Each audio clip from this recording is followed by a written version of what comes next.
Welcome back, friends, and thank you for joining us for our final virtual story time for the month of November. Because November is Native American Heritage Month, we've been learning a lot about Native communities, and we've been featuring a new book every week written by an Indigenous author. This week, our final week, we're going to be reading SkySisters, written by Bourdeau, Waboose, and illustrated by Brian Daines. So if you're ready, let's go! SkySisters, written by Bourdeau, Waboose, illustrated by Brian Daines. "Hurry and finish your hot chocolate, Alex," my big sister calls. She pulls on her blue parka and scoops her gloves off the floor. "Come on, slowpoke, or they'll be gone by the time we get there." I gulp the last drop of chocolate and wipe my mouth on my sleeve. Mother smiles. "Dress warm," she says. Sister holds open my new green parka. It is my favorite color. I slip my arms inside and lace up my boots. "Allie, I'm not slow. See, I'm ready." Mother looks out the window. "Yes, the sky spirits will come tonight," she says. "Let's go," I shout and race out the door. Mother calls after me. "Alex, remember to listen to Allie." "Yes, Alex, I'm much older." Allie grins. Not by much," I say. Mother raises a finger to her lips and quietly says, "Shh. Remember the words of grandmother Arnakomis. Wisdom comes on silent wings." She smiles and waves, then closes the door. The night air is cold and tickles my nose.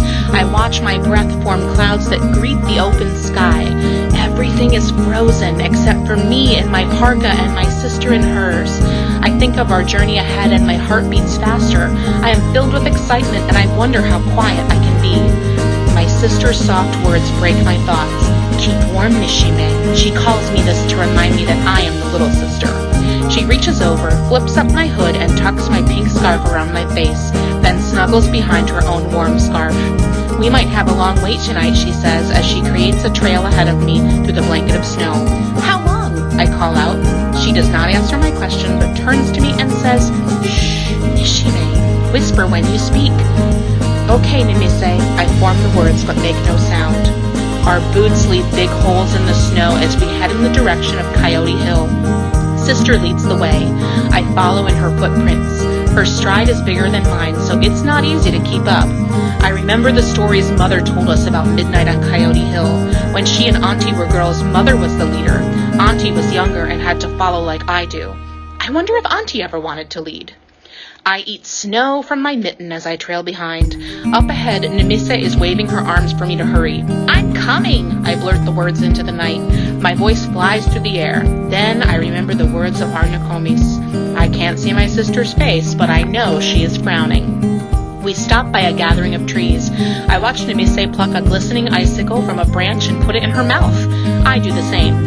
Quiet surrounds us, except for the sound of my sister sucking on her ice sword. "You're noisy," I whisper. She sticks out her tongue and moves on. I ignore her and look up to see Grandmother Moon glimmering behind a thin cloud.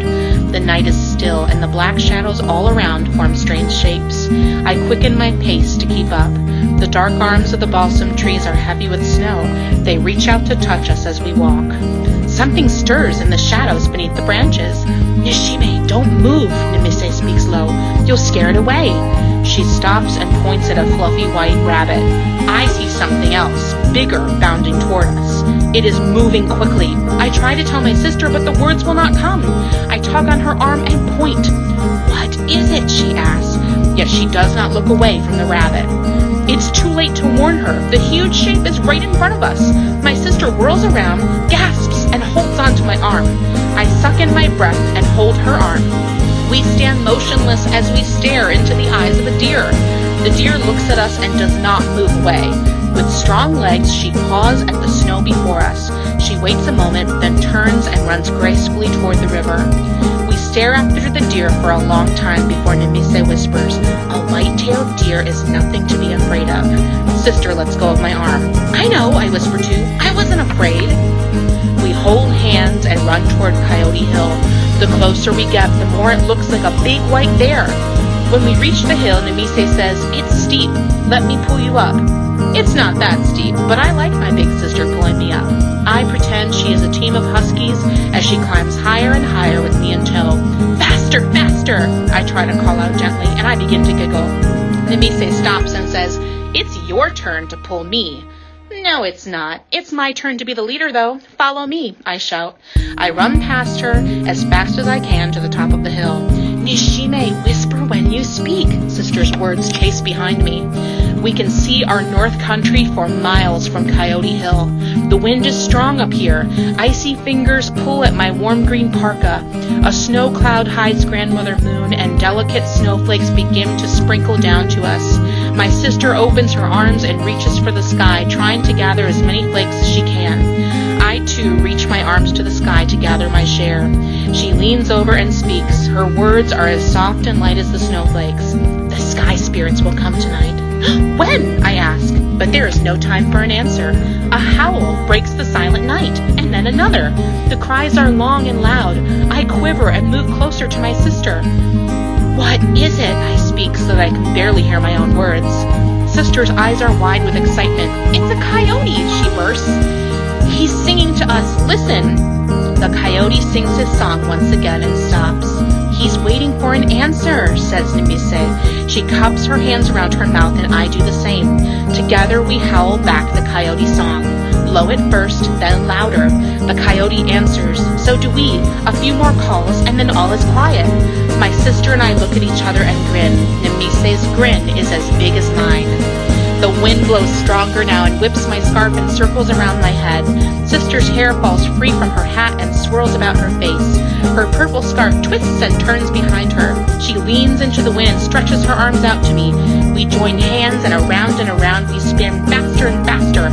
Our legs lift with the wind as we dance under the northern sky. Dizzy, we fall down on Mother Earth's winter quilt. We lie in silence beneath the endless miles of midnight. The wind has left. It is calm again. The only sound is our breathing. I want so bad to ask, when will the sky spirits come, but I do not speak. I like the quiet. I see the Little Dipper and follow it with my mittened hand. Nemise traces the Big Dipper, then says, they'll be here soon. And I wonder how she knows. So we wait, our faces turn to the stars. We begin to make snow angels. Our legs and arms wave up at the sky. Up and down we move, watching, waiting. Time stands still on Coyote Hill. Suddenly I hear my sister exclaim, look, they're here! High above us are the sky spirits dressed in my favorite green and Nemise's blue. We watch them sway and flicker in the four directions. Streamers of pink and purple swirl and flow across the sky, twisting and turning. The sky spirits join together. Around and around they spin faster and faster. Their shimmering parkas and scarves lift with the wind as they dance in the northern sky. They wave down to us and we wave back, over and over. I watch in silent wonder as I think of the words of Arnokomis. Wisdom comes on silent wings. My sister's shout breaks my tranquil thoughts. Nishime, they're SkySisters! Her voice echoes in the night. Shh, I say, remember, Nemise, whisper when you speak. And we laugh out loud as we lie beneath the northern lights, my sister and I.